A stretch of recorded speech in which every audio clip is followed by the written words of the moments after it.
Alors voilà un exercice qui se rapporte à la méthode des écarts, d'analyse des écarts. Là, dans cet exercice, vous avez des informations relatives à une production d'un produit P. En quantité, c'est 25 000 unités. Des données réelles et des données prévisionnelles ou bien standards. Dans une première question, on vous demande de calculer le coût réel et le coût préétabli de la production réelle. Dans une deuxième question, on vous demande de calculer l'écart global. Dans une troisième question, on vous demande d'analyser l'écart global en des sous-écarts. Et par la suite, on va développer ces sous-écarts en écart sur quantité et écart sur prix. Voilà, je commence par la première question. Alors, on a une production réelle de 25 000 unités et on vous demande de calculer le coût de production réel et le coût de production préétabli. Alors, le coût de production réel, il est décomposé en matière première, coût de matière première, coût du consommable F, coût de la main-d'œuvre et les charges indirectes. Alors, toutes ces informations, vous les avez dans l'exercice. Alors, quantité fois le prix. Le coût préétabli de ces différentes composantes. Alors, la matière première, on a besoin de la quantité préétablie. La quantité préétablie de la quantité réelle. Alors, 25 000 unités fabriquées avec une quantité standard unitaire de 0,5 et le tout je le multiplie par 13,75. La même chose pour le consommable, on a 25 000 unités fabriquées multipliées par la quantité standard 0,32 multiplié par le prix standard. La main d'œuvre, on a 25 000 unités fabriquées multipliées par la quantité standard multipliée par le taux horaire standard. Les charges indirectes, c'est la quantité standard, c'est-à-dire 25 000 multiplié par 0,34 multiplié par le coût d'unité d'œuvre standard 4,5. La somme, j'obtiens le coût préétabli. Donc on a un coût réel pour 25 000 unités fabriquées de 344 596,5 et pour la même quantité fabriquée, on a un coût préétabli, ce qui devrait normalement être réalisé, 362 125. Alors, l'écart global. L'écart global, c'est la différence entre le coût de production réel et le coût de production préétabli. Les données là, c'est déjà calculé dans la première question. On a une différence de moins 17 537,5. Cela veut dire qu'il s'agit d'un écart qui est favorable. Pourquoi favorable? Parce que le coût réel est inférieur au coût préétabli. Donc, on a réalisé une performance. Cette performance doit être analysée en des sous-écarts. C'est l'objet de la troisième question.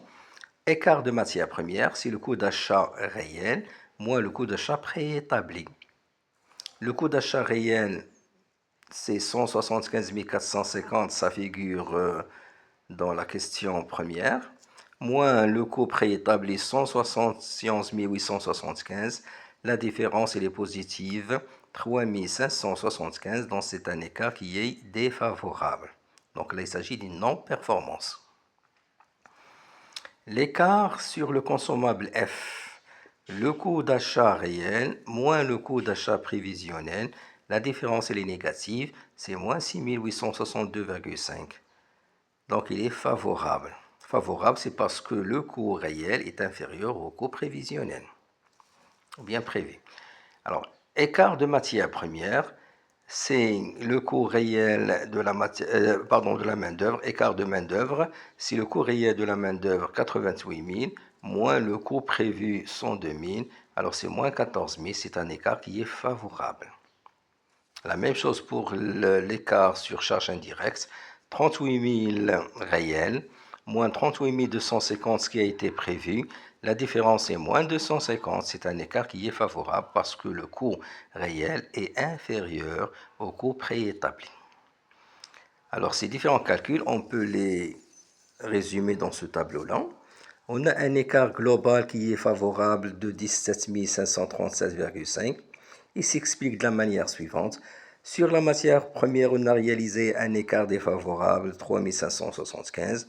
Sur le consommable, on a réalisé un écart favorable de 6 862,5. Sur la main-d'œuvre, on a réalisé un écart favorable de 14 000.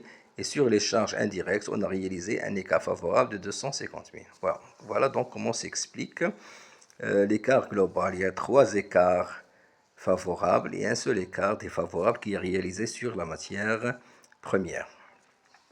Alors, ces différents écarts doivent être normalement analysés en deux sous-écarts, écart sur quantité et écart sur prix. Les matières premières, l'écart global c'était de 3575, il est défavorable. Alors, écart sur quantité, c'est la quantité réelle moins la quantité standard multipliée par le prix standard. 12 100 moins 12 500, le tout multiplié par le prix standard de 13,75. Donc, on a ici moins 5 500, c'est un écart qui est favorable parce que la quantité réelle est inférieure à la quantité standard. Alors, pour ces 12 500, alors je reviens ici, c'est 25 000 multiplié par 0,05. Écart de prix réel moins le prix standard multiplié par la quantité réelle. Prix réel 14,5, prix standard 13,75, le tout multiplié par 12 100. Alors on a trouvé 9 075, c'est un écart qui est défavorable parce que la quantité réelle, le prix réel pardon, est supérieur au prix standard.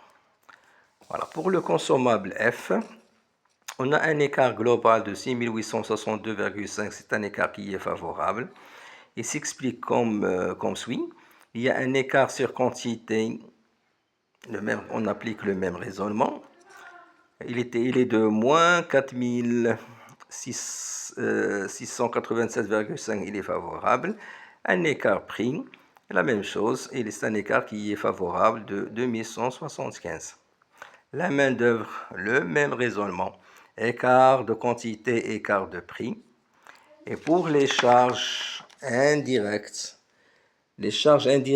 on calcule un écart de rendement.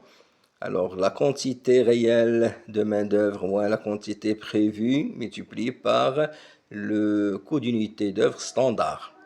Alors, 8000 moins 8500 multiplié par 4,5. Alors, c'est moins 2250 qui est un écart favorable.